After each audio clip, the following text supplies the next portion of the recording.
అలాగే చనిపోయిన వారు కూడా ఒకానొక దినమందు లేస్తారు.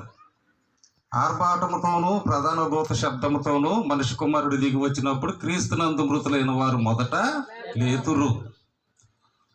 కాబట్టి చనిపోయిన వారంతా ఒక దినం లేపబడతారు కాబట్టి అందుకే వారు నిద్రించును అంటాం.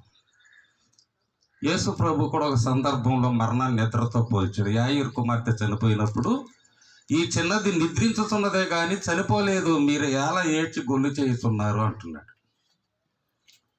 కాబట్టి ప్రభువునందు మృతి చెందిన వారు ధన్యులు.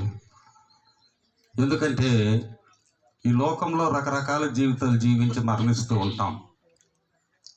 ఒక నీతిమంతుడు కనుక చనిపోతే అతని ఆత్మ దేవుని సన్నిధికి చేరుతుంది. ఎలా చేరుతుందో కూడా బైబిల్లో ఉందో చూడండి. లోకాసు వార్త 16వ అధ్యాయము 22